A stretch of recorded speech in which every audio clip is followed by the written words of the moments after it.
নমস্কাৰ শিক্ষাগুৰুসকল, আপোনালোক সকলোকে মই ইউটিউব চেনেল আমিনুল চিয়াচিচিলৈ পুনৰ এবাৰ স্বাগতম জনাইছোঁ।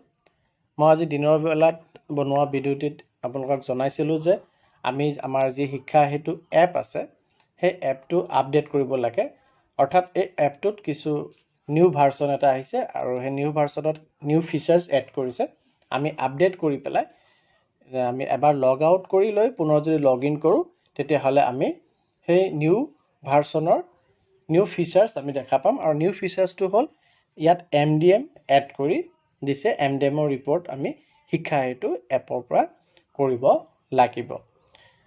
আৰু এই ক্ষেত্ৰত MDMৰ ৰিপৰ্ট কিদৰে কৰিব লাগে মই ভিডিঅ'টো আপোনালোকক ডেমো দি দেখুৱাই আছোঁ। আপোনালোকে ভিডিঅ'টো শেষলৈকে চাব, চাই ভাল পালে লাইক এণ্ড শ্বেয়াৰ কৰিব আৰু চেনেলটি যদি এতিয়াও ছাবস্ক্ৰাইব কৰা নাই কাইণ্ডলি ছাবস্ক্ৰাইব কৰিব। প্ৰথমতে আপোনালোকে MDM বাটনটো ক্লিক কৰিব। ইয়াত দুটা অপশ্যন পাব, মান্থলি আৰু ডেইলি, দৈনিক ৰিপৰ্ট আৰু মাহেকীয়া ৰিপৰ্ট। ডেইলি ৰিপৰ্টটোত যদি আপোনালোকে is MDM given to the অপশ্যনটো দেখা পাইছে, আপোনালোকে যদি য়েছ ক্লিক কৰি দিয়ে তেতিয়াহ'লে আপোনালোকৰ তেনেকৈ কৰিবলগীয়া একো নাথাকে। আপুনি য়েছ ক্লিক কৰি ছাবমিট বাটনটো ক্লিক কৰি দিব। ইয়াত এটা মনত ডাউট আহিছে যে আমি যোনটো মিড ডে মিলৰ ৰিপৰ্ট পঠাওঁ মেছেজ কৰোঁ, সেই মেছেজিঙত আমি য়েছ দিয়াৰ পিছত আমি সংখ্যাটো দিওঁ কিমান ল'ৰা ছোৱালীয়ে মিড ডে মিল গ্ৰহণ কৰিছে। ইয়াত কিন্তু আমাৰ সংখ্যাটো দিবলৈ আমাক কোনো স্কোপ দিয়া নাই। ইয়াৰ কাৰণটোৱে হ'ল যে শিক্ষা হেতুৰ লগত যিহেতু লিংক কৰিব গৈ আছে, গতিকে আমি শিক্ষা হেতুত সেইদিনাখন যিমানখিনি ল'ৰা ছোৱালী ফটো এটেণ্ডেঞ্চ দিছোঁ সেইখিনি ল'ৰা ছোৱালীকে মিড ডে মিল গ্ৰহণ কৰিছে বুলি ধৰি লোৱা যাব।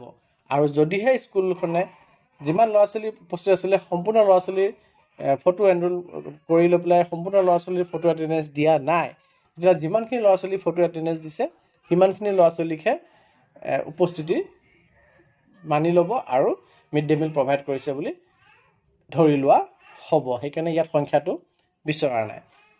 আৰু পিছলৈ আহোঁ যে য়েছৰ জেগাত ন' বটন আমি ক্লিক কৰিছোঁ, অৰ্থাৎ মিড ডে মিল আমাৰ বিদ্যালয়ত পৰিৱেশন কৰা হোৱা নাই।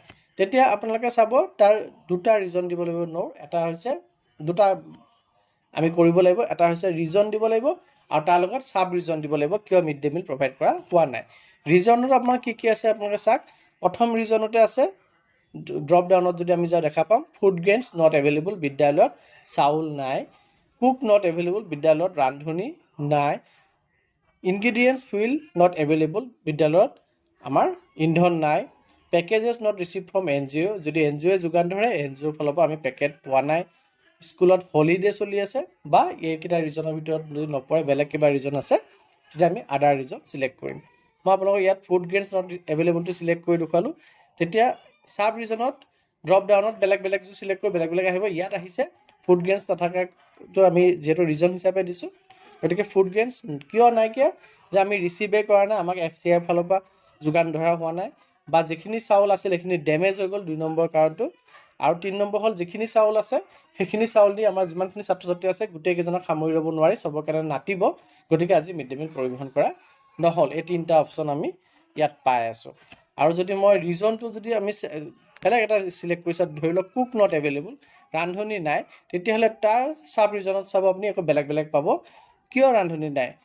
কুক চেলেৰী নট পেইড, ৰান্ধনিয়ে দৰমহা পোৱা নাই। কুক কুইটেড, কুকে চাকৰি এৰি দিছে। কুক হেল্থ প্ৰব্লেম, ৰান্ধনিৰ গা বেয়া, বেমাৰ বা কিবা, সেইটো আমি চিলেক্ট কৰিব লাগিব। গতিকে আমাৰ ড্ৰপ ডাউনত বেলেগ বেলেগ ৰিজনৰ কাৰণে বেলেগ বেলেগ আমাৰ কি আহিব, চাব ৰিজন আহিব।